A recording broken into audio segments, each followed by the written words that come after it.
Education Policy Committee. Today, we are truly honored to have a handful of teachers joining us just for a roundtable discussion. We're very excited and we appreciate all of you making the trip. I know we have one online on WebEx, but I just want to thank the NEA, Representative Estes, and all those that kind of had a hand in putting this all together. Very, very helpful, and I'm definitely looking forward to this, but I also would like to turn the meeting over to my Vice Chair, Representative Estes, to chair today's meeting. So with that, take it away, Madam Chairman. Thank you very much. I went to the chair with this idea and based on a deep concern that is out in the community and many other legislators are in the community, there's a continued concern for what is happening in the classroom environment, particularly student safety for teachers, sometimes from violent outbursts from students. As I've looked into this more, I've been a little bit shocked. So I wanted to talk about it, and I went to the Commissioner of Education, and I was very grateful that he was also very interested in learning more about this as well. And I went to Tim Graham with the KNEA, and he said, yes, we would love to talk to you guys about this, and I appreciate the way that they are helping to cover your substitutes and helping us to coordinate and have this here today. So we're going to get started. I also wanted to mention that we have Emma Holly and Melissa Sandman online. And we'll start with a very easy round. If each of you would like to just say your name and what you teach, because I think we are really grateful and will benefit from having the wide range that you all represent in this room. So I'll start down and where are you from and what you teach. And Carla, we'll start with you. And you guys will, I'm sorry, have to kind of share the mic. If you do not speak closely into the mic, those watching online cannot hear you. So if we bug you, that's why. All right, my name is Carla Wolf. I teach at Marysville High School. That's in Marshall County, about 10 miles south of the Nebraska border. I teach language arts and public speaking, and I also do theater with kids and coach competitive speech and debate. Thank you. I'm Valerie Wills. I am a kindergarten teacher in Wichita, Kansas.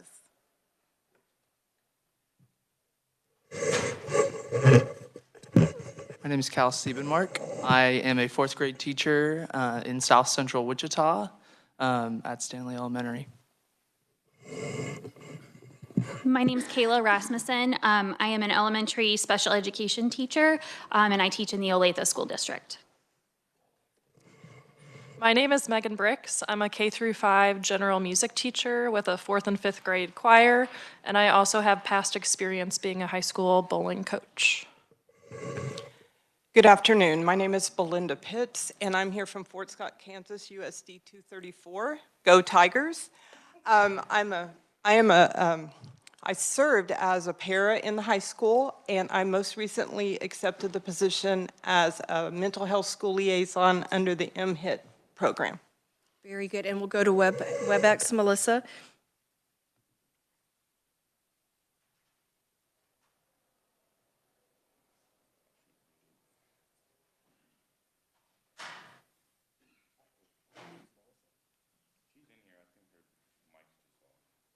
Melissa, your mic might not be on.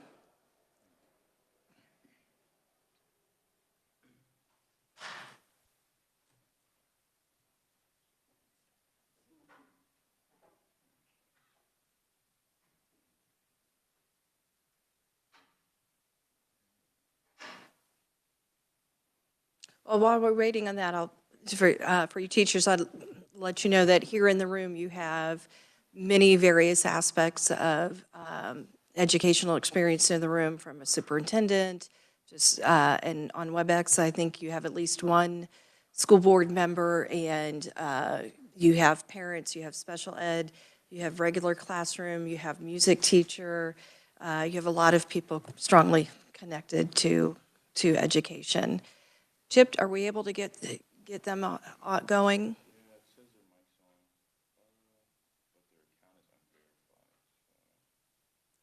Well, since we have a limited amount of time, we'll go ahead and move on, and if you'll just give me the signal when you're able to get them, that would be terrific. Thank you so much. As we talked today, I wanted our format to kind of make sure that we balance giving the teachers lots to say, time to say what they would like to say. So I thought the best thing to do is have them start through Tim. We kind of talked about the point of today is let's make sure that we talk about what's going on in the classroom, and we're anxious to hear what you have. And then when we get into questions, if we will direct our question to one person, that way we're not asking 8 people to answer the same question. I think that will be a good use of time. So we will direct your question to one person. However, I will also give the rest of you an opportunity to say something if you would like to add on to it. That way you don't feel like all 8 of you have to answer something that may not really apply to you. So we'll get started, and who would just kind of like to open up first?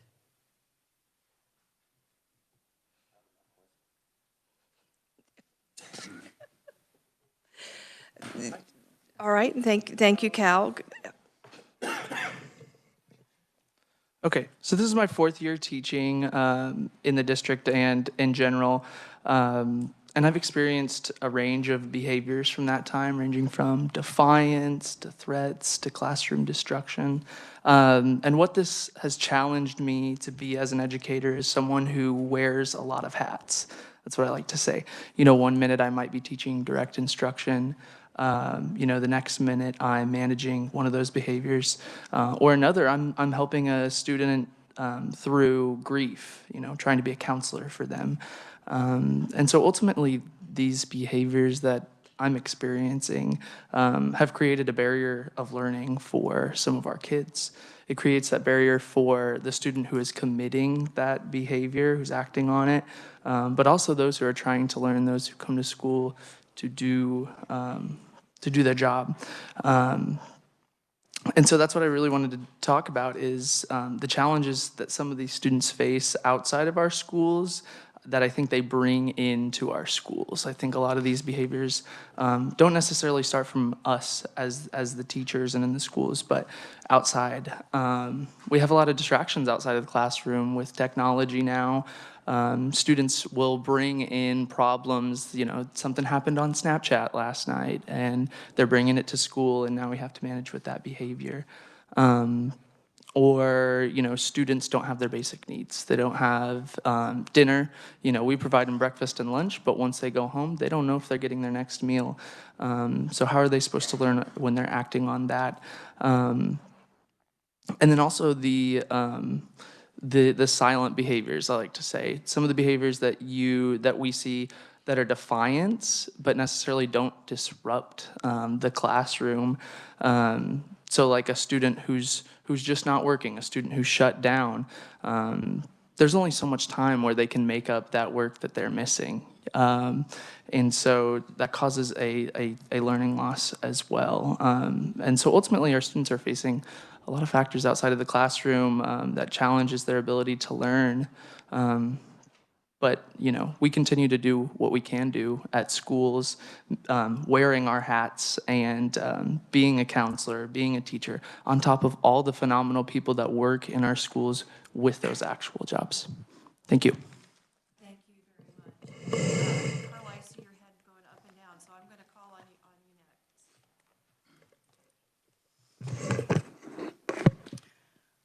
next. So I would agree with a lot of the things that Cal says. I teach at the high school level, so I have fewer what I would call violent or destructive behaviors. However, I see quite a few students, and I should probably start by saying this is my 25th year in the classroom, so it has not always been this way. Things have changed probably within the last 10 years. Starting probably with the economic downturn in 2008, we see a lot more kids who, like he said, don't have basic needs met. They may not have food.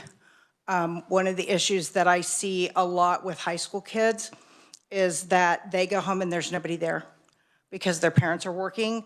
Sometimes they're working multiple jobs. And that makes it really hard to parent when there's nobody home. And so kids kind of do what they want to. They might stay up half the night playing video games, and they show up in my classroom the next morning, and they're half asleep, or they don't show up, which I have one I'm dealing with right now. And I called home and I said, you know, it's my first hour class, and I said, Mom, your kid has missed more days this semester than he's been here. And we really probably need to address that before he gets in a hole he can't get out of. And, you know, her response is, well, he's 18, there's nothing I can do with him. And so, you know, I have to commiserate with that, but it, you know, that is what that is. So we're seeing a lot of those kinds of things. And I agree that a lot of the problems that we have in school definitely stem from things outside the school. Another thing about behaviors, at least where I'm sitting, is that good administrators can make or break you. If you have a situation where, you know, a kid does something in your room, or and you send him to the principal's office, and he's back 20 minutes later with a candy bar, that's not helpful. And we've been seeing a lot of that, where I don't know what's going on, but there don't seem to be consequences for kids who misbehave. And I don't know what the answer to that is, because I know that a lot of the consequences that we've traditionally used for kids, in-school suspension, out-of-school suspension, you know, sometimes I think kids do things to get out of school suspension because it's a vacation. And there's, you know, they're gonna be, oh good, 3 days of OSS, there's 3 days nobody's making any demands on me. I can do what I want. So I'm not sure what the answer to that is, but it's hard to find consequences that make a difference to kids, I guess, these days, from my perspective. Thank you very much. Valerie, we'll go ahead and finish your side of the table. Okay. I'm coming from a little different perspective because I teach 5-year-olds. And I've been teaching for 12 years in kindergarten, and there has not been a year that I haven't been assaulted. I have had times, well, I can just talk about, I had a time where a student, because he had extreme behaviors and some extreme emotional concerns, he kind of threw things, hit me, pinched me, I had bruises, threw things at the kids, hurt the kids, and there's been many occasions where I've had to stand in between my students and that student. When those type of things occur, those students are in trauma. They don't learn because they're so focused on their safety and the safety of their teacher because they love their teacher. So when we have so many students that have these extreme behaviors and we don't have the means to help them, they go back to the classrooms and put all the kids in trauma. I mean, I have like tons of stories that would probably make you pretty sad. And so, and they're 5. Most of the kids, the oldest I have is 6.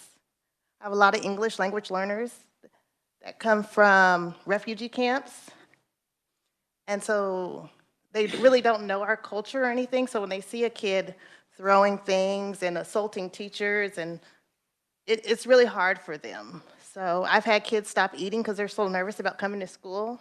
I've had parents call and say, hey, my kid won't come to school today. He's scared, you know. And, you know, we evacuate our classrooms and this kid is throwing stuff and the rest of the kids are left out in the hall with no time to process or no kind of resolution. So then, you know, the kid has to come back because there's no place for them to go. And we do it all again tomorrow. So it's like a cycle of trauma for those kids. And when you're in a cycle of trauma, it's hard to learn and focus on what you need to be focusing on to be successful. So.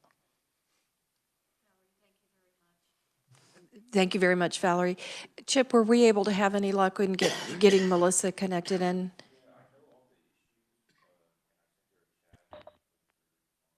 Okay. Can you hear on my side?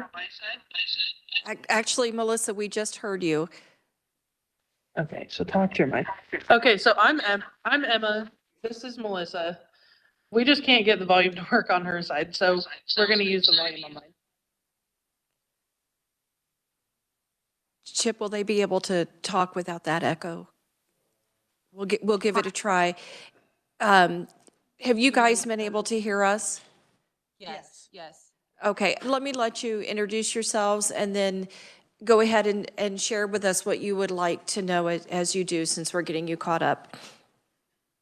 My name is Melissa Sandman. I am a family and consumer sciences teacher at Marysville High School in Marysville, Kansas. Carla Wolf, there present, is a colleague of mine, and I teach grades 7 through 12, junior high and high school family and consumer sciences courses.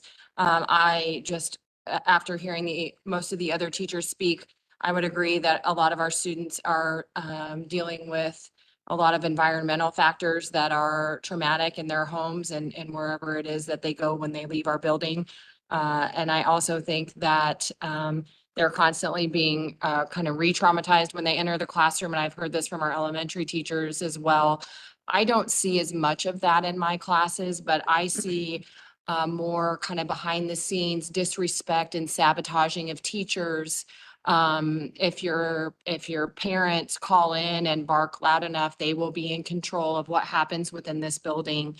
We have a very huge gender bias happening within our building between men and women educators and coaches and staff.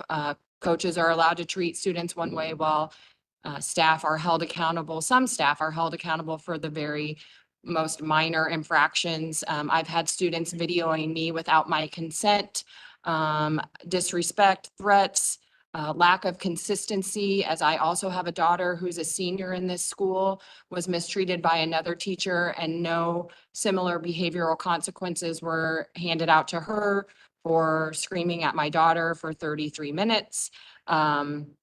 We have a sped teacher that just last week was physically and sexually assaulted. She's a para, I'm sorry, not a teacher. And to my knowledge, when the meeting was scheduled to talk about this, our superintendent who scheduled the meeting did not show up. We have been told not to report DCF abuse and neglect in our building. I think there is a little bit of misuse of funds potentially happening here with ESSER funds, and I just think it needs to be looked into. We have a wild epidemic of vaping and Zyn packets being used and sold in our building with no discipline and no follow through to stop or catch or shut down these things. It's quite alarming. And I also am the FCCLA sponsor. And I do not feel safe to go by myself with students and take them places to compete or to stay overnight. As I do not want to be held accountable for a he said, she said game, and also without proper support from administration, it's very disheartening. So that's a little bit of my 2 cents, what's going on here. I'm Emma Hawley, so same school district as Carla and Melissa. I teach junior high sciences and high school sciences. I've kind of been bumped around every year so far. I'm on my 3rd year. I went through the T2T program, done with that now. I would agree a lot with what Melissa says. Again, I don't see at the elementary level, but I've heard many, many stories at the elementary level, but I kind of see in my classroom, like I have a lot of students who are at risk, and they come into class and school is almost their safe space. And so there's a lack of like motivation, because here they get to be a child, even if they're 17, 16. And while they're trying to be a child, they'll sleep away class. They don't care if they fail, because here at least it's safe. And so trying to educate them when their basic needs aren't being met at home, they're not concerned with education at that point. I've same thing with admin, have experienced some of that personally, some of that backlash. Lack of discipline to students, like some students, like I had some students vandalize parts of the school and nothing happens. We've had kids blow off a bomb here and nothing happens. It just depends on what your name is in a small town, or financial status, or if you're an athlete, or if you're male or female. And that goes both for other staff members and for students. We have IEPs not being met. I have many students that IEPs should be being covered and haven't been covered. You know, we kind of looked at, our school has kind of looked at our IEPs and has redone how they're doing coverage. So instead of it being like, okay, they struggle with reading and math, instead of getting coverage in those hours, now it's just a certain amount of time in the day. So whereas like science is a part reading and math combined, if you're at a second grade level, you know, you might be in resource English and resource math, yet they put you in grade level science and expect you to be successful in there and then no para support to help with it.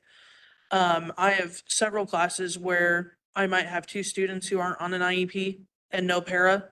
And so you want me to teach at the same level for those students. I mean, the 2 students who aren't on an IEP, like, they're not getting their full education out. I can't peer model with that. I think that's a major, major issue here right now. But I think we have a total of 3 paras, maybe, for a school system, or well, here at the high school, what, 7 through 12 is how many students? Probably about 300.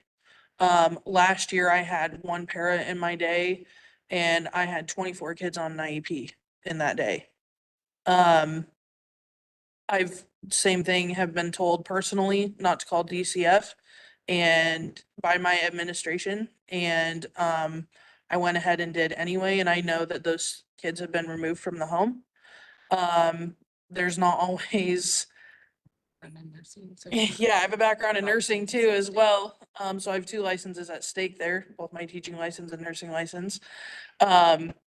Same thing with funds, like, you know, I feel like some people here in the building get everything approved for them. And then there's some of us who sit here, like I was told I can't even take tape out of the supply room. You know, and that's been since last November. And I went to go get a roll of tape last week and, you know, it's like, oh, actually you can't take that. But there's other people here in the building that can go and get whatever supplies that they need constantly. And so I feel both unsupported at that level. And then you have students who, you know, if they go and run home and if they're the right person or parent, then the administration backs them fully.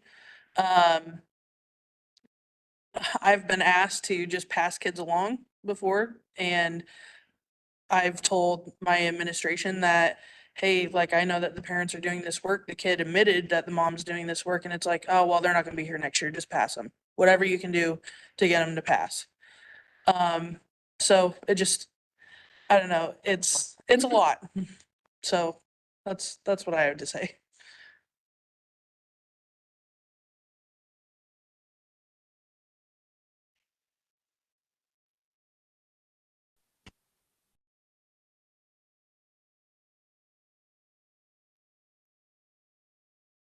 Was, we will go to Belinda next.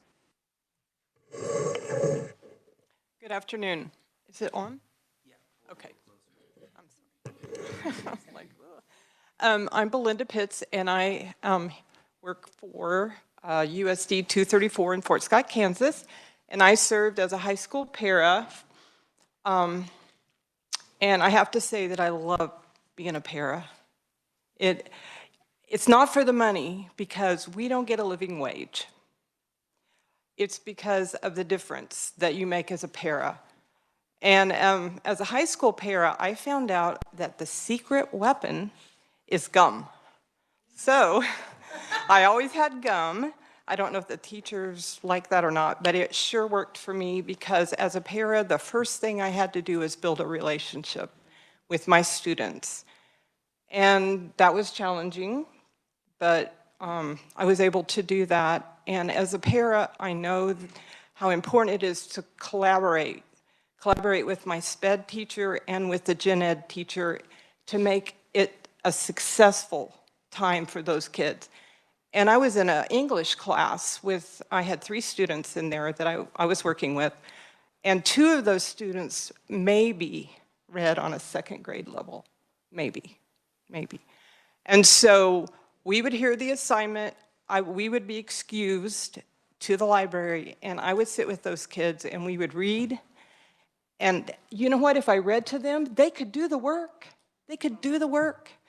And I said, guys, because it was guys, did you have something to eat this morning?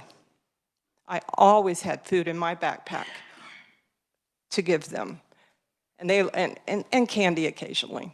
But it made all the difference in the world, right? And we built relationship, and I read to those boys, and guess what? They all passed their class. Every last one of them, and not with B's, no. With B's and C's, and probably for a couple of them, the very first time.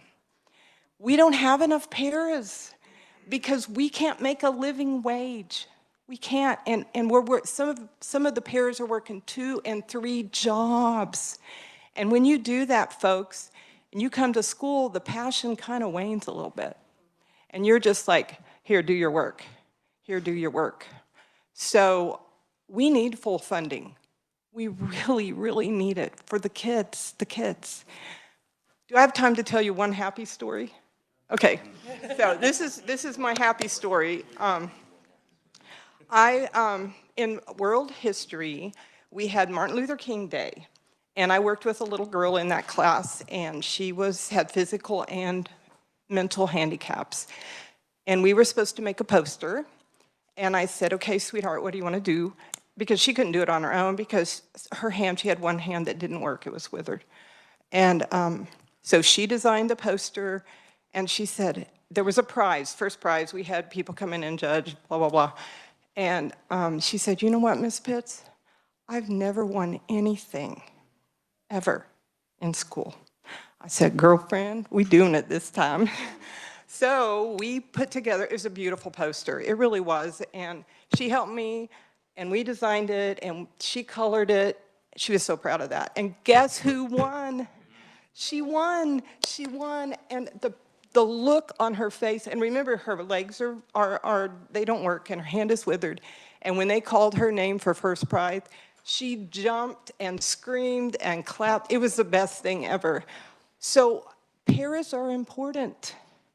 They're important for this teacher right here who has no para in her class. I can't imagine. So please, think about it. Think about helping us. Thank you. We'll turn to our music teacher here. So one thing that's really important to me in my role as a K-5 music teacher is I get to see my students progress if they start with us in kindergarten and go all the way to 5th grade. And I have that advantage that most classroom teachers don't get. As the music teacher right now, I currently serve over 400 students, and in my first year of teaching, I served over 500 students, and I see them once a week for 60 minutes. And to me, what's really important is I have so many things within that hour that I want to teach.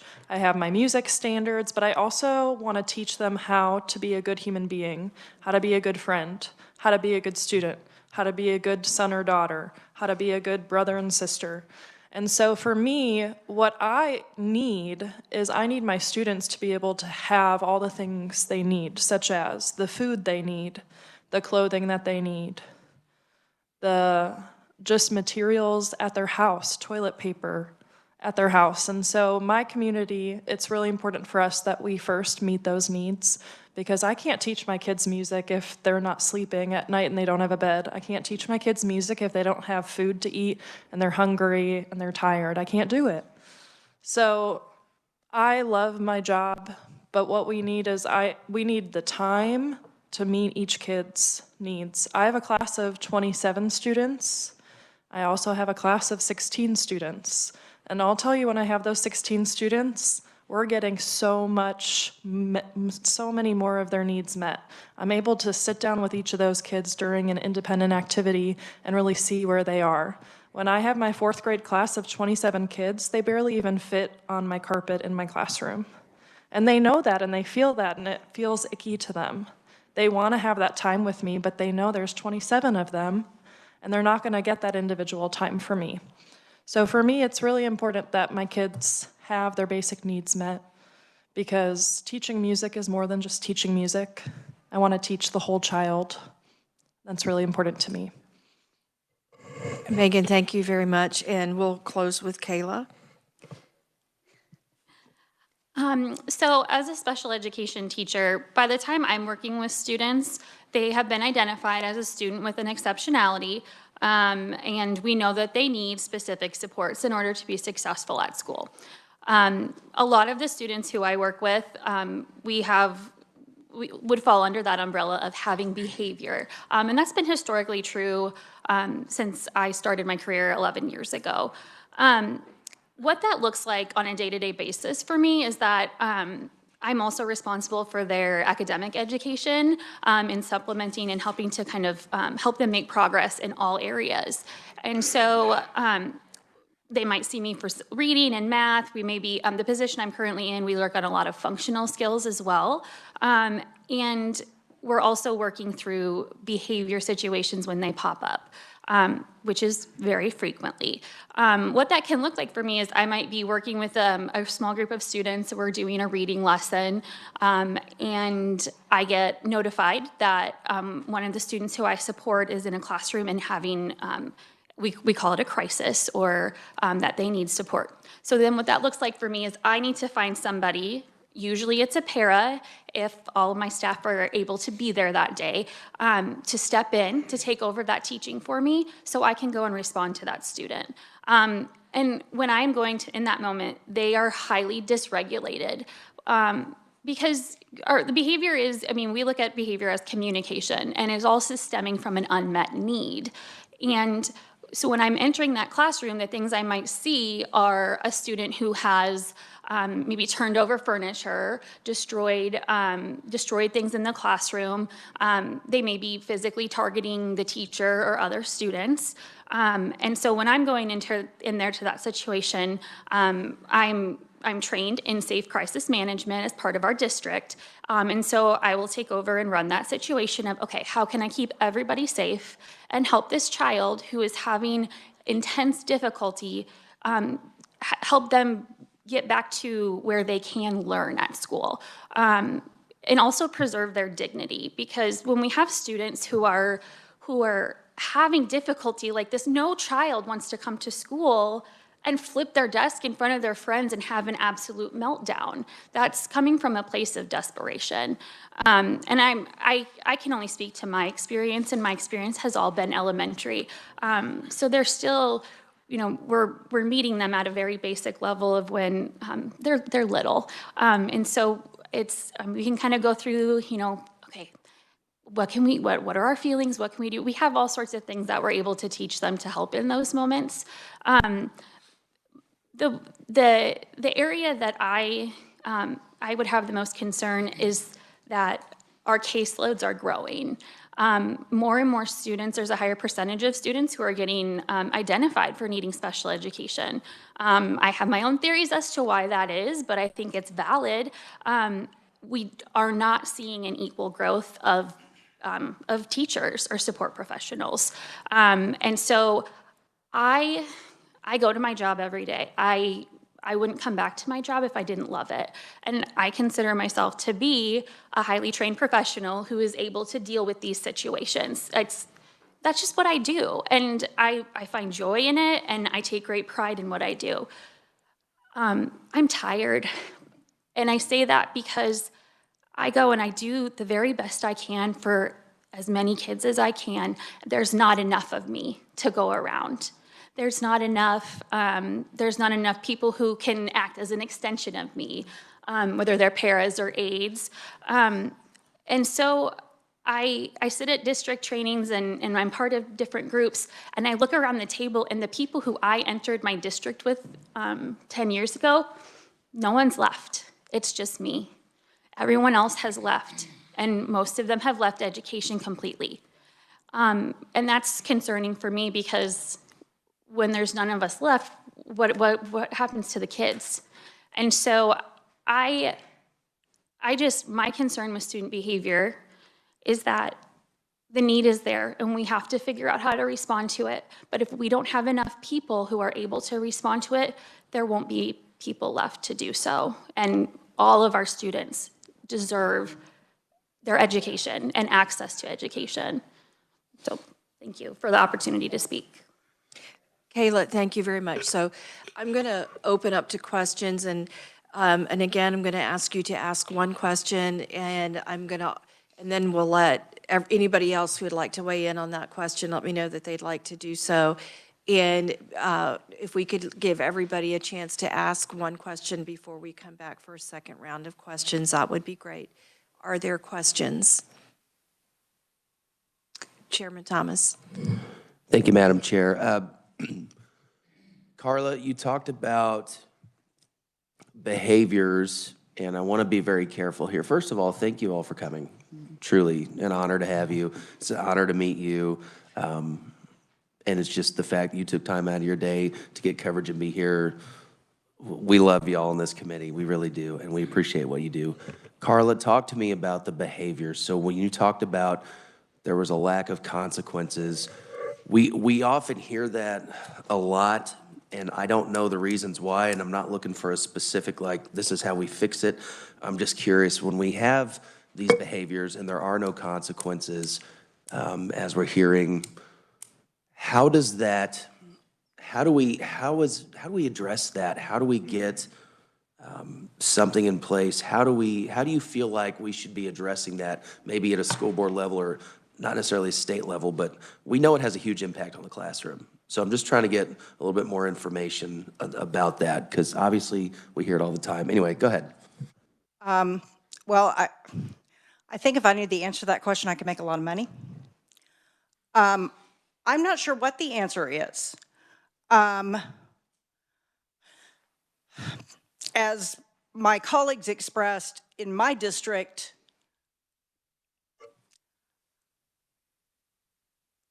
sometimes it depends on who the kid is, who the kid's parents are, how loudly the parents are going to yell about what's happening to their kid. And I don't know what the answer to that is. They implemented a point system for discipline at our school a couple of years ago. And when I don't remember what the magic number is, 25 points. If you get 25 points, you're supposed to get kicked out of school. Since I've implemented that, I don't think any kid has ever been, removed from the school environment. Truthfully, I don't know what the answer is. Part of what I see is a lot of times the kids, at least junior high and high school, if the kid if he's an athlete, if he's doing activities, FBLA, FCCLA, forensics and drama, if he's doing something like that where he's got a coach or a teacher that helps keep him accountable, his behavior's going to be a lot better, because he isn't going to want to, like if he's an athlete, he gets in trouble at school, coach is going to make him run laps, something like that, and that's things that kids care about. But where we really have a problem is that kids that aren't involved in anything, and there's nothing to take away from them. So if you give them detention, after school detention, one or two things happens. Well, yeah, they'll show up and they don't care because they didn't have practice anyway. Or they don't show up, and then after they don't show up for 3 days, then they get a day of out-of-school suspension, which, as I mentioned earlier, I think some of them try to do that on purpose so they don't have to come to school. So we need to figure out what it is that motivates kids to behave well, or that deters them from behaving badly. Carla, And I don't know what that is. thank you very much. Is there anybody else who would like to answer that question? Valerie? I talked to a lot of teachers and told them I was coming here, and one of the biggest issues, I think that's more than, I'm sorry. I was going to say that I talked to a lot of teachers when I came here. Accountability for parents and students is a big issue. When your child has a meltdown and tears up the room, hurts people, and we call you and you say, I'm sorry, I'm at work right now. You know, I'll see you at 4:10. It's an issue. So there's only so much that teachers can do without that parent support, that collaboration with parents, where I can call you and say, hey, Johnny's having a hard time today. You know, can you maybe sit with him for a little bit? Maybe can you come up here and help him clean up my classroom that he tore everybody's pictures down? And we just need more accountability for parents and students in schools, because we also have the thing where we're rewarding kids for bad behavior. And it's, in my opinion and in my experience, it makes it almost the opposite effect. So the students who are doing what they're supposed to get nothing. The students who are, you know, dysregulated and having issues and hurting people, now we're like, okay, you be good, here's 5 stickers, you get a prize. So then you see other kids see this and they need that attention because the lack of what they're getting at home. So they begin to mimic the behavior. Now you have 3 kids throwing chairs instead of the 1. Thank you. Carly, thank you very much. Is there anybody else? Go ahead, Cal. So I teach at a neighborhood school, and one thing that I've noticed is in the evening, some of these kids that have been typically identified as high behaviors are out just roaming the streets. They don't really have anywhere to go to, or maybe they're going to a harmful situation like an abusive home or a space where their needs aren't met. And so one thing that I think would be a great idea is just getting the community involved more. How do we have more after-school events? I know at school we have some great resources from our county where our students are offered therapists and behavioral specialists to meet, and it's a successful program, but there's a limit to, you know, how many of these people can serve students, and, you know, that's a county level restriction. So I think ultimately having places for these kids to go to build those relationships that we talked about after school, making sure they have food over the weekend, things like that, providing those basic resources, providing someone positive in their life to build that relationship and bring them to school for outside reasons. Thank you, Cal. Is there anybody else who wanted to go ahead? I just wanted to add one thing. As someone who only sees my students once a week for 60 minutes, behavior issues are dealt with somewhat in a different way, and my principal that I currently have is really helpful in supporting me and my team of specialists in feeling confident and having the strength to reach out to parents. And so the first thing when I thought of when you asked that question was making sure the staff members are being paid for the work that they're having to do. My job isn't just 8 to 4 teaching music. My job is potentially reaching out to 420 sets of parents or even more to help their student in those ways. But the thing that means the most is I'm gonna put more energy into helping solve those behavior issues is if I feel like I am actively being paid for all the work that I'm doing. I myself will do it anyways, and that's just who I am. I talk to my school board members at least once a month during public comment, and that's just who I am. But I know not every educator is in that spot in their life where they feel comfortable or that they have the support from their family to do that. So that's another big thing, is if those teachers feel supported both monetarily and honestly emotionally to reach out to the community and the parents to really help the kids. Because once you build those positive relationships, it changes the whole game. Yes, you may, Carla. So for the last several years, we've been really worried about, and especially post-pandemic, we've been really worried about the mental health and well-being of students, but nobody's worried about the mental health and well-being of teachers.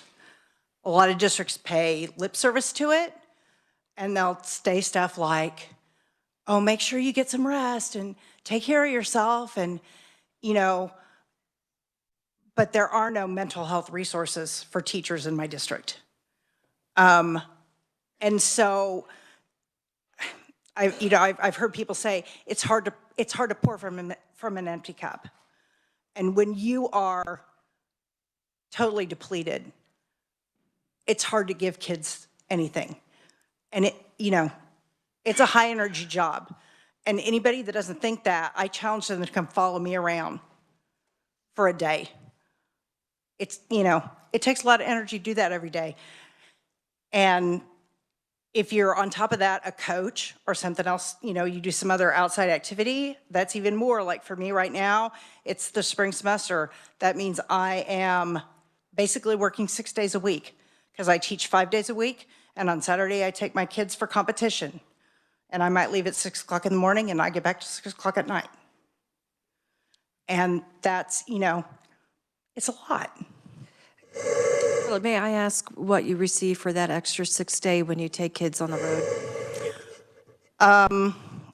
My stipend for teaching forensics is about $2,300 a year.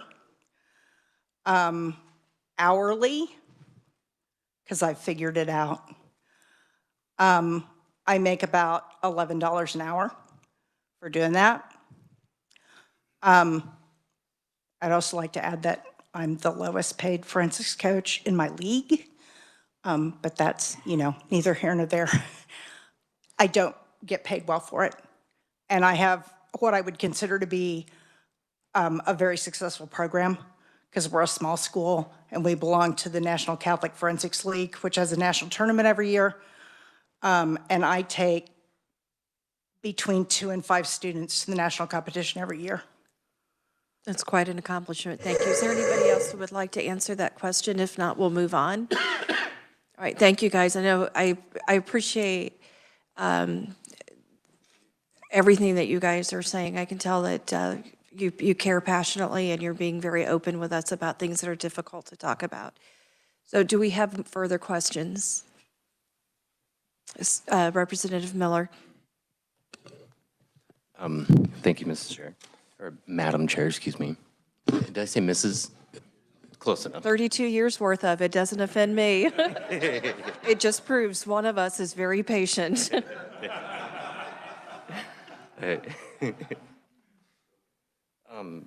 So I was listening, Carla. Thank you all for being here and speaking. I was interested to know if you had any idea about what sort of resources that you feel that you would need that would help improve your situation that you were just describing.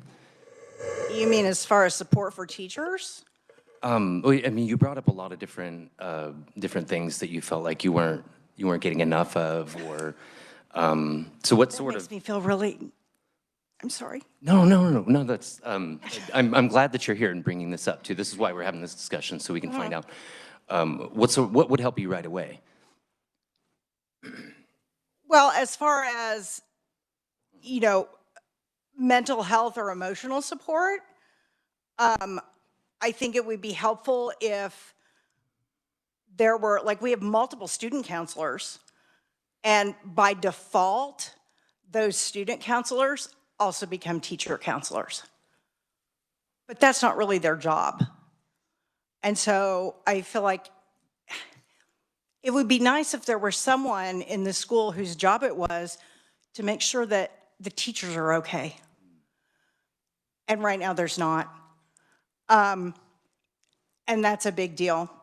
Actually, this morning while I was driving down here, I got 2 phone calls from 2 different teachers who told me that they had been in tears this morning for one reason or another. And that happens a lot more than you guys probably have any concept,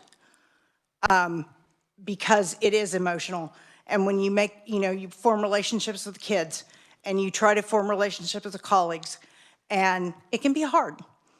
So that's one thing. From my perspective, as someone who coaches a non-athletic activity, I think it would be really nice if my compensation were commensurate with other head coaches in my district. And it's not. And so, you know, the arts, and I know you'll appreciate this, the arts are at the bottom of the totem pole in the school hierarchy. If it doesn't involve a ball, it's not important. And so, and the kids feel that too. It's not just me. You know, kids feel that. Kids feel like, you know, but so to be compensated commensurately for my time that I put in, the same way athletic coaches are, I think would be very, you know, it would be wondrous. I've been doing this a long time, and so it's, you know, it is what it is. But yeah, basically, somebody who's looking out for the well-being of teachers, because administrators might say they are, but at the end of the day, that's not really their job either. So we kind of, you know, I mean, we look out for each other, but it'd be nice if there were resources. Another thing that would be nice is if there were adequate subs available, which has become a huge issue since the pandemic. Substitutes. Substitute teachers, yeah, huge. I mean, we'll have, and it's the spring semester, our school does 6 spring sports. And so probably starting about the 1st of March, there will be more days in the month that have no subs available than there are days left that have subs available in, you know, in my building, because there's just a limited number and they don't pay them well enough. So Thank you so much for opening up to us. Thank Can I add to that real quick? Absolutely, Just, go we're in ahead. the same district here.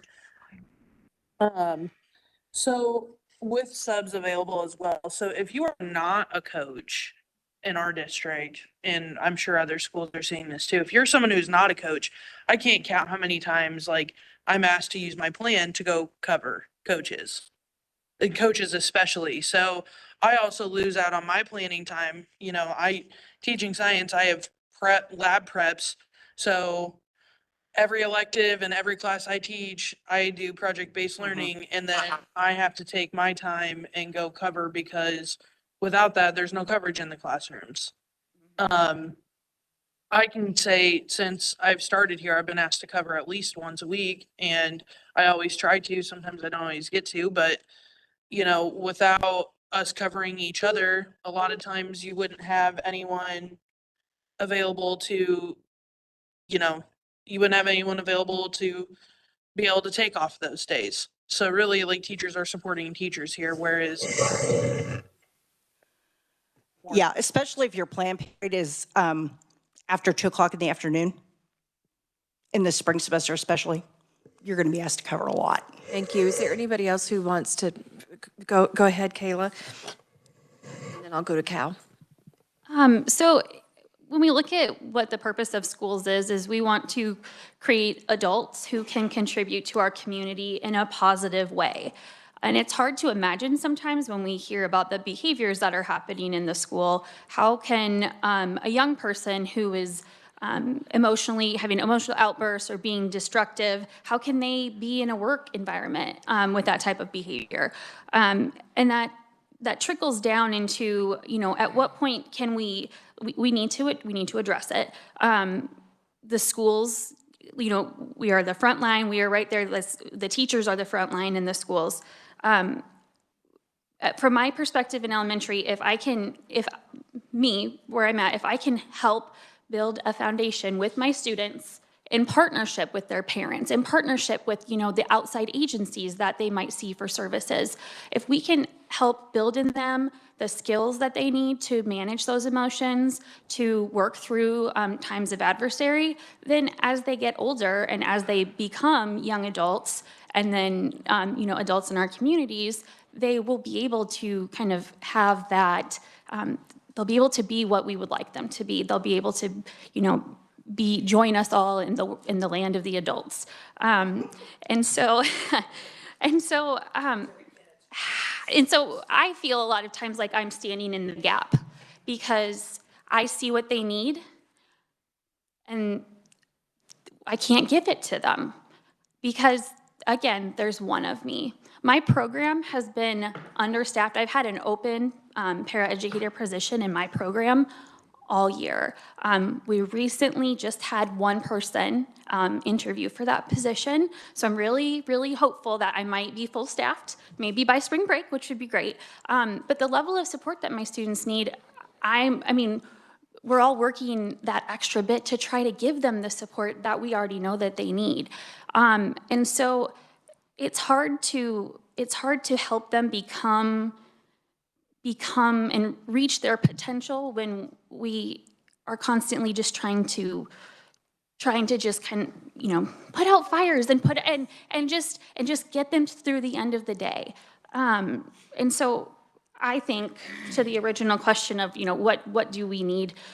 For me, from my vantage point, and I hope that nobody kind of tunes out when I say it, but full funding for education would be so needed. And I know you've all been, talked to death about that point, but as a teacher, as a person who's there every day with my students, the difference that alone would make is significant. Thank you. Thank you. We'll go to Cal, and then we'll move on to the next question in that effort to balance what we want to know and what you guys have to say. Go ahead, Cal. Another thing I was going to add is just having our elected officials in the classroom too. You guys coming in and seeing what it's like for us. Like opportunities like this mean the world to us, and it gives us a voice. And, we love to see, our local officials, our state officials in the classroom, seeing what it's like day to day. And the kids love it. A first grader might not understand the difference between you guys and the president, but it's someone very cool in their classroom. So just having you guys involved is a big part of it too. Thank you, Cal. I have questions in line from Representative Hill, Parshall, and Stogstill. So Representative Hill, we'll let you go first.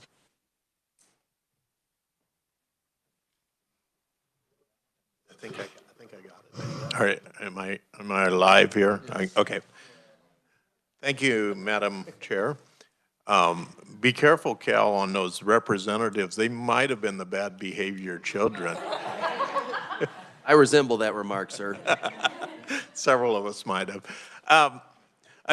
First of all, thank you so much for being here and for speaking out frankly to us, because I know that's not always easy and not always politically correct to do that. And so we appreciate hearing what's happening front lines.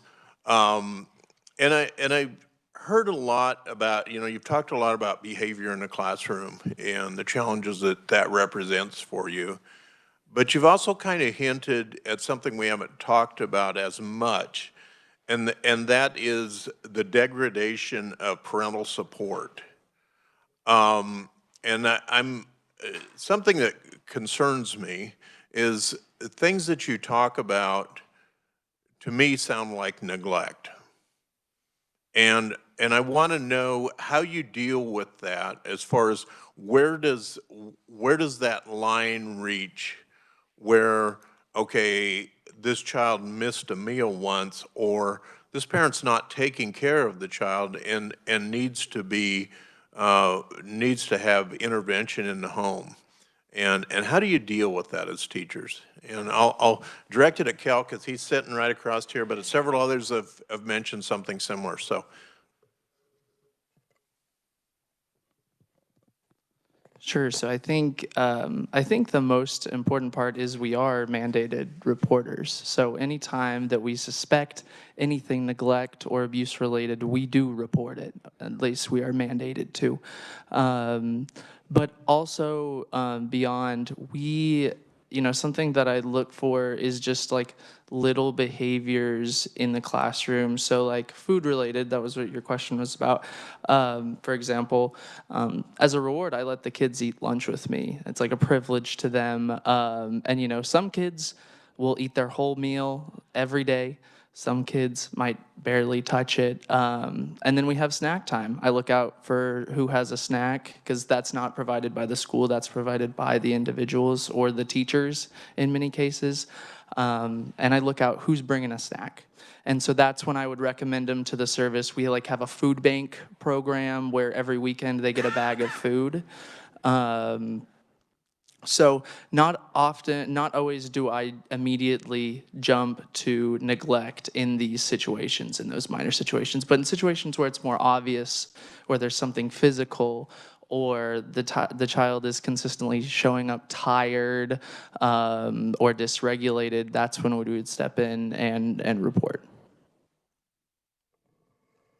Thank you. Is there anybody else who would like to answer? And before we do, let me just remind Melissa and Emma, if you raise your hand that you want to speak or tell Chip through the chat, he'll give me a signal that you would like to to ask a question. And Belinda, go ahead. I think that's an excellent question.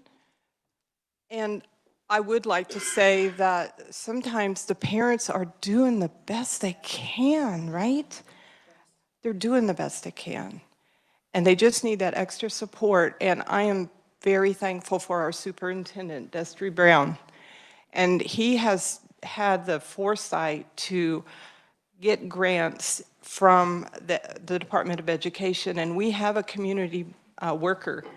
And I'm the mental health liaison, and we share an office, and we work together. So I connect the community worker with children that may need extra support, right? And then I also bring to the table with behavior issues, that's part of my liaison-y position, is that I will bring in our behavior team, our teachers, and the parents to the table. But bringing the parents to the table is really tricky because parents a lot of times don't trust. There's things that have been broken.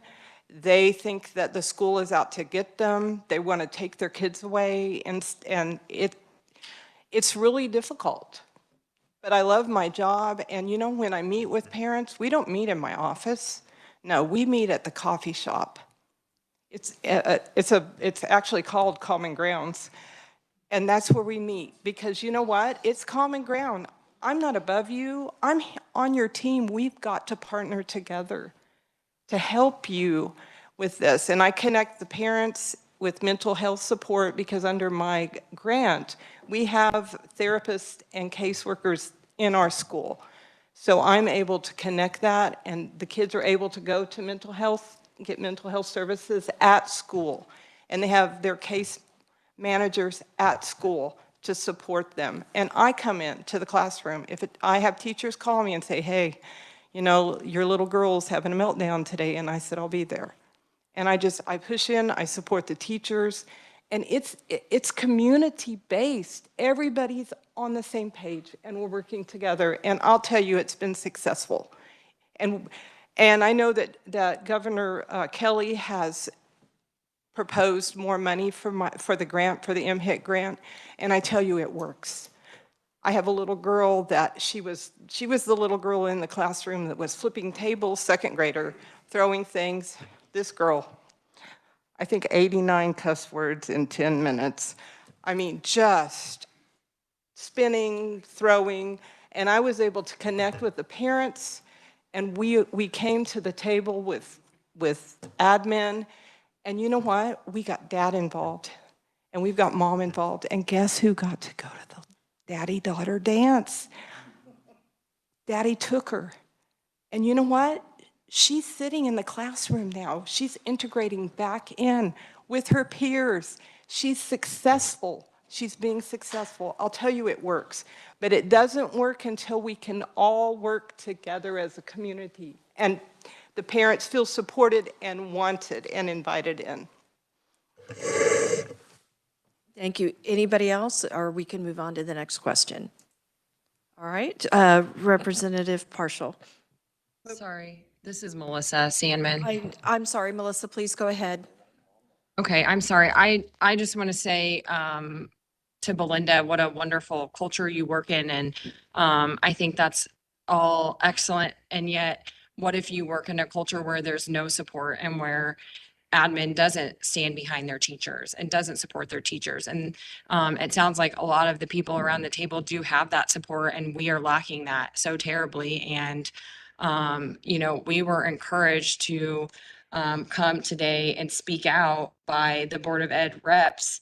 And I know that some of our admin are probably listening to this conversation right now. I was not aware that it was being held publicly, and I just hope that there aren't any repercussions for coming to talk at this meeting.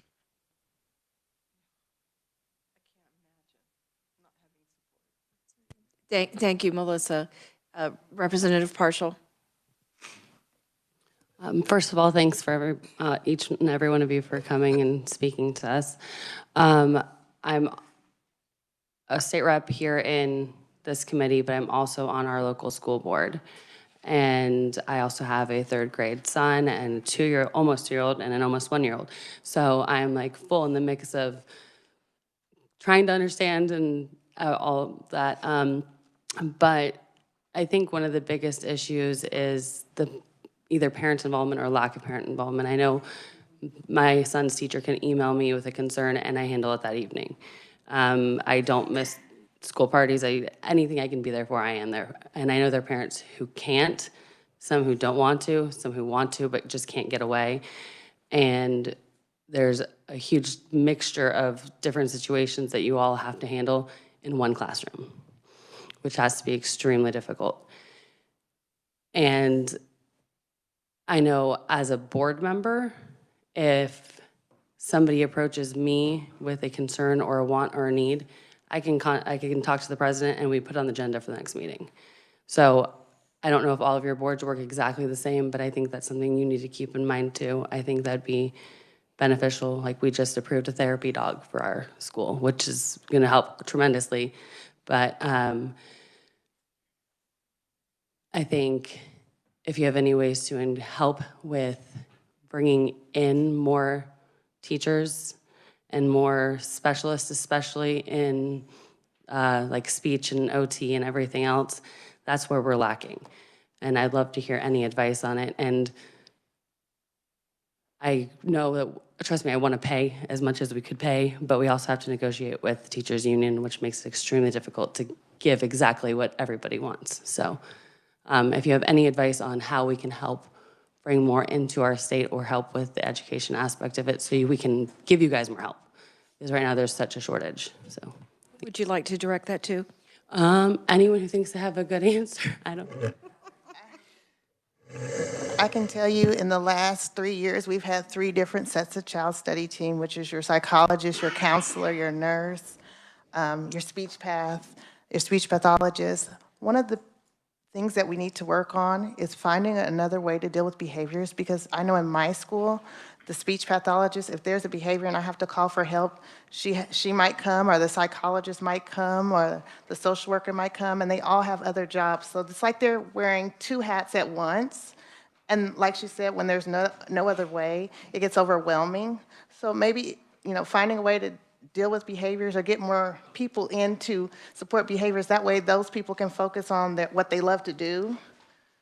Because I talked to my speech pathologist just yesterday about it, and she's like, I had 7 kids that I had to go, you know, pull out of classes because of behavior, but yet I still need to see my caseload, and that is overwhelming. So, thank you. Thank you. Is there any, go ahead, Megan. First, I have a quick question. So are other teachers, this is directed at you guys, are you guys all talking directly to your board members then, as I heard that? Or do you have to go through principal, superintendent in order to talk to the board? Because here we aren't supposed to talk directly to the board about that stuff. So we'll answer your question with a raising of hands. How many of you are prohibited from speaking to your board member? We see no hands. How many of you are encouraged to speak to your board member? And I see 1, 2, 3, 4, 5 hands up. So Emma, thank you for that question. And while you and Melissa are there, I was not aware that you guys did not realize that this was not a public meeting, and we are fully open, so I apologize for that. We did speak to Commissioner Watson beforehand and really expressed that we wanted you all to come and feel like you had a safe environment and would not be subject to retaliation. So please stay in touch with us. And again, I apologize. Would anybody else like, Megan, we left off with you, thank you. No, go ahead. You're fine. You're fine. All of your comments and your question kind of pulled at my heartstrings, because one of the most important people in our building and within our school district, I can say, are our school counselors in our elementary schools. And our school district was extremely passionate about providing extra counselors, to where we were using ESSER funds and other grants to provide counselors. And this past week during School Counselor Appreciation Week, we found out that one of our school counselors will be, that position is being removed from our school. And just your comments really pulled at my heartstrings, because we would not function without our counselor and our whole support system for our kids. And I think it's hard for people to understand, because all the small groups and the meetings with counselors aren't public knowledge to people. But as a person who is very active within my building and my school district, I see it happening, and I know that we need those things for our kids. And again, in my brain, which people may be tired of hearing this, if we're able to fully fund special education, that amount of money that each of our school districts is having to make up from our own general fund could then go to those things that we're asking for right now. So I truly appreciate that, and I take a very active role in communicating with my school board members, and I try to be an advocate within the state of Kansas for educators to feel that strength to stand up for themselves, because this is a hard position. Everyone is looking at us, but somehow we have to do it for the kids, because the kids can't necessarily do it for themselves. Thank you. Did you want to say something, Kayla? I was just going to chime in a little bit. Megan and I work in the same school district, so we have many similar experiences, and our district has done a lot to support student mental health. Other ways that they've brought in outside therapists, like art therapists, to meet with students. We have a therapy dog at our building. Just all of these different ways to just kind of enhance the way that we're supporting students. I think one thing that we've talked about in my building specifically is, because we have almost 450 students and there's one counselor. If we could have, if there could be another person who could be that touch point. She goes into classrooms and she teaches lessons on, emotional regulation, social skills, and all of those things aligned with our district curriculum. And she's also responding, to student situations and being that support. So as much as we can amplify that and get more of that into our schools, I think our students stand to benefit, and so do our communities.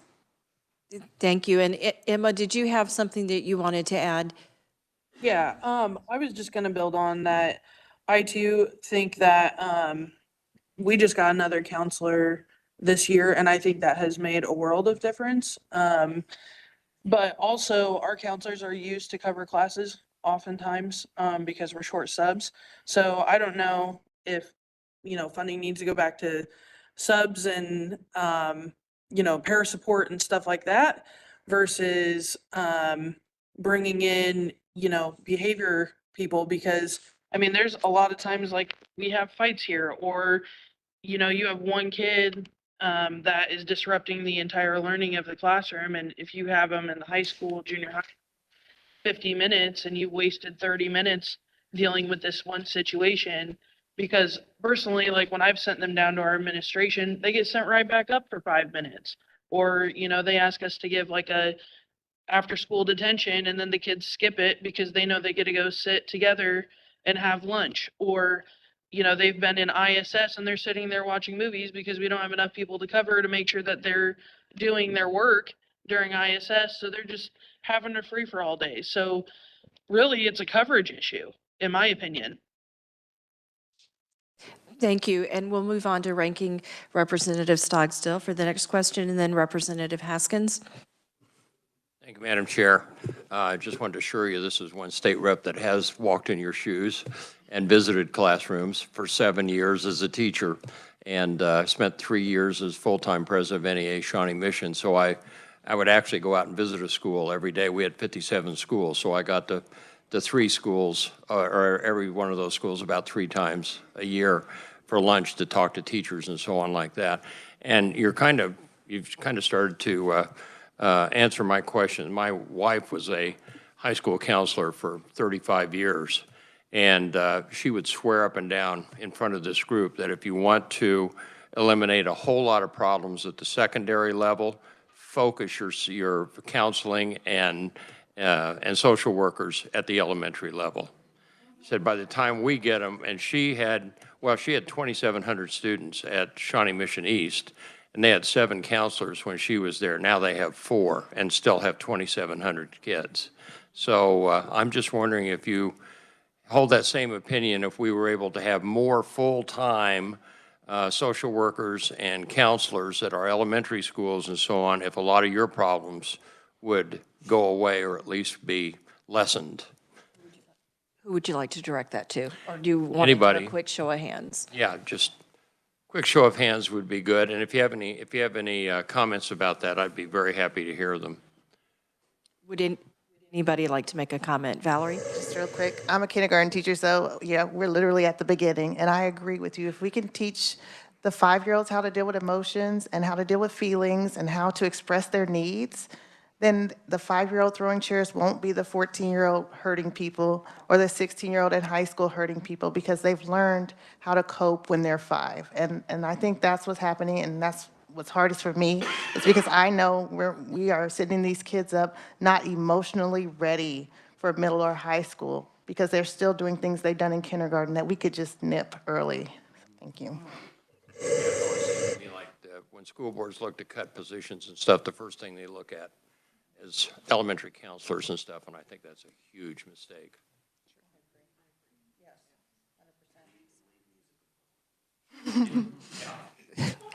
All right, thank you. Carly, certainly. No, I was just. Oh, okay. When I saw the finger, I thought you wanted to speak. Thank you. Representative Haskins. Thank you, Madam Chair, and thank you all, and those online, thank you for your testimony. The ranking member, I will just say ditto. I have a complete passion for an understanding of teaching and educating. I'm raised by a teacher who taught for 38 years. I've done it myself. I've actually experienced stories that you have when I was substituting here. And I will say that one of the issues, and I do have a question, one of the issues is that I struggle with, and I was talking with a colleague just earlier today, is how far does this body, does the state need to reach out to help and support? Yesterday we were debating or hearing an issue about banning cell phones, and my struggle is to my heart, I'm a local option, and just a lot for this fact of Ms. Pitts, the story that you shared, that we get the right teacher in front of the student, and that right teacher will know how to help, and you're the right teacher. I just want to let you know that you threw a pebble in your children's pond, and it's going to have a ripple effect, and I just appreciate the story. I appreciate everyone's story on that, but I wanted to make that said. With that, what can we do as on the state level? I've heard we need to fully fund special education, and I've heard that we need to keep parents involved, and I would assume community involved here. So let me ask you this specifically. From your perspective, bringing teachers in, how can we ensure that the teacher coming into the classroom from day one is the right teacher? What can we do? What do they need? Do they need pedagogy training in the classrooms? Do they need counseling? What can we do? And that's my question. Who is your question directed to? Anyone who has the guts to take it, go for it. Megan was bouncing her head up, yes and no. She was wanting in on it, so. We'll hear from Megan, and then we'll hear from Carla. Go ahead, Megan. So that's really hard to answer. I think from the state level, it's very important. I am very grateful that I actually student taught in the classroom that I teach in. And I have an experience that's unlike anybody else. And I've only known one building, I've only known one school district, and I'm very thankful for my school district. But I know that's not the same across the state of Kansas, depending on where you are and the funds that are available within your community and the support that you have. And so I feel like from the state level, it's so important to me that we are able to push towards our school districts as much support for first and second year mentoring programs and ensuring that every single school district has something set up in place with whatever support and guidance they have available to them, whether it's resources that the state can provide them or those first years of teaching will impact the rest of their career and honestly whether they will continue in this field of education. So I think somehow supporting each of the school districts or the school boards on understanding how to best support. And our people in Olathe will tell you it changes. What we provided to our first year teachers this year will be extremely different from what we'll provide them next year. From when I had it 6 years ago, it changes on what is needed. So any support that we can give those new educators in resources, guidance on how to handle behaviors, but ensuring that every school district, not just those who can afford it or have the people to lead it, every school district needs to have some sort of mentorship program. Thank you, Megan. Carla? Well, and I would agree with what Megan said. You know, it's hard to imagine what it's like to have your own classroom until you have it. And all of a sudden, you're the one standing up there in front, and all those kids are looking at you. It's just, it's hard to imagine what that's like. And I have kind of a different experience because I had another life before I was a teacher. I went back to school when I was 30, and got my degree in education. So when I walked into the classroom, I was fully adult, and I had other experiences. But when you get a young man or a young woman who's 23, 24 years old, they've just come out of college, they're barely older, if they're a high school teacher, they're barely older than the kids in their classroom. That's intimidating.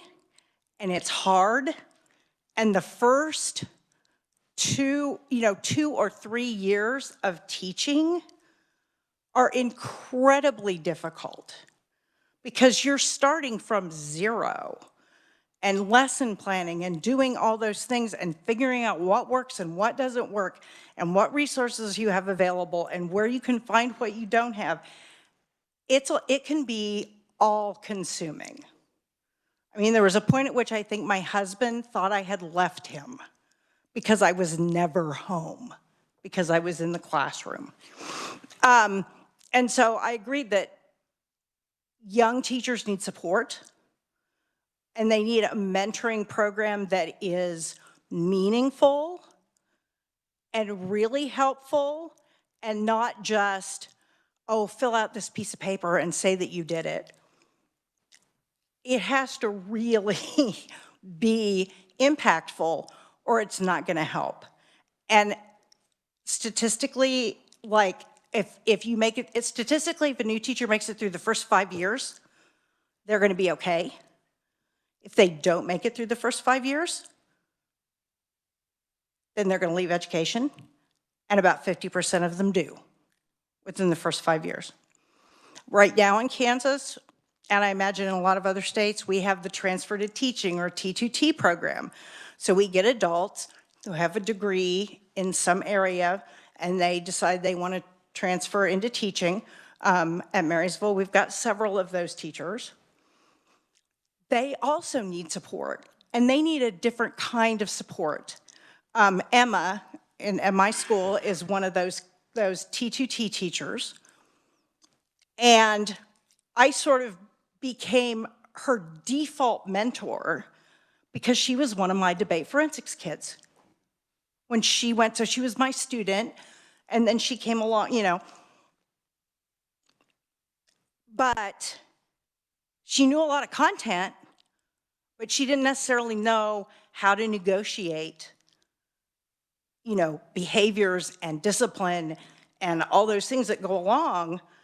And it was a struggle because she basically got dumped in a classroom with like, oh, well, here you go, do it.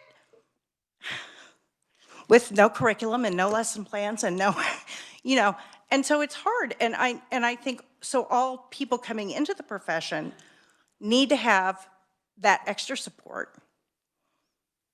And then the third thing that I think is important is right now, the number of young people enrolling in universities in Kansas in education programs is low. And there are a heck of a lot of teachers who are my age, yeah, I'm almost 60, okay, who are looking at the end of the tunnel and are gonna walk out the door. And I worry a lot about who's gonna be here to replace us if we don't make education a more attractive option for kids as a career. And that means we have to be able to pay them a living, you know, we have to be able to pay them well. We have to be able to support them when they go back to school.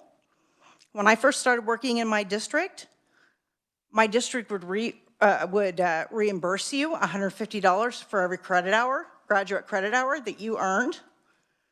And it didn't, you know, there wasn't a lot of limitation as far as what courses you were taking. But in the last 3 to 5 years, that's been limited. Now they'll only pay until you get your master's degree. Beyond that, they will not pay unless it's something they want you to do. And if you've looked at what graduate credit hours cost, several years ago, I had to go back and get 18 hours of graduate credit in communications because I had been teaching college level public speaking. And all of a sudden the feds decided I needed 18 credit hours in communications. And the most expensive 3-hour course I took was over $1,500. And so, I mean, all that's expensive and all that's part of the process. And so teachers need to be supported to be able to do those things. And also as a teacher, that's one of the few ways you can increase your salary is to get additional education. Carla, So, thank you very much. And we have 4 minutes left. Representative Younger has a question, and then I have a final question for us. Thank you, Madam Chair. It's not really a question. I want to make a couple of statements. Thank each of you for being here. I won't bore you with the details, but I was in public ed for 36 years, so I know many of the things that you've talked about. I've lived them, okay, for 36 years, so I get that. What I want to tell you is there's a number of organizations here that represent you very well every day, you know, KNEA, Tim Graham being one of them. But no offense, Tim, but we get tired of listening to his voice, okay? And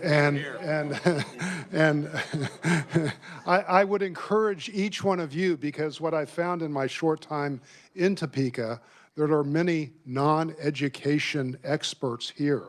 And I've heard you mention several times about the funding, okay? And it's critical. And I've said repeatedly, we in education, we know we have to get better. I've never heard an educator that said we don't want to get better. I know that, okay? We want to get better. I get that. but it also takes dollars. And each one of you have said that. So the challenge that I'm going to present to you is, number one, know who your legislator is. Okay, you have to know who your legislator is, and you have to contact them directly.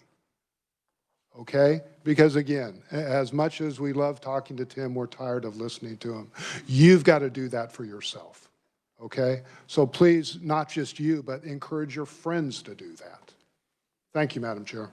You're welcome, Representative Younger. So I'll close this out on this question because we started off, and one of the things that several of you mentioned was feeling like they're not consequences and to actions, and you're sending students to administration for, or whoever the disciplined person is in your building, and they come back with a Milky Way, or they reach their points and nothing happens. How many of you know the name of what discipline program or approach your building uses? If you want to do a quick raise of hands. What do you know the name of what discipline approach your building uses? Okay, 1, 2, 3, so 5, 4.5-ish. How many, very quickly, could you tell me the name of what you guys are using? In Olathe, we have positive behavior interventions and support, so PBIS is what it's referred to, and all of our schools are required to have some sort of system in place. Okay, you guys are together, okay. PBIS, okay. Valerie? We have restorative circles, and we were doing this because we've got the restorative part, but we haven't, we've got the relationship part, but we haven't got the actual part with consequences yet. We haven't had training on that part yet. So we have half of restorative circles. We have the restorative part, but not the other piece. Okay, thank you. Cal, did you have? No. She covered it. Okay, Carla, do you? We've not had training like that. A couple of years ago, they floated the idea of doing the Boys Town behavior training, and that never materialized. So, I don't know where they're at with that right now. Thank you very much. Again, we truly appreciate that all of you guys have been here. You've shared some of the things that you've shared, or I can tell just by looking at you, have been very painful, very personal. And I think it takes a lot of courage and bravery to come forward and help us to understand and fill in our worldview as we're trying to help make good decisions. Mr. Graham, I understand that you had something you wanted to say. Hold on. I think we owe them a round. So, Yes.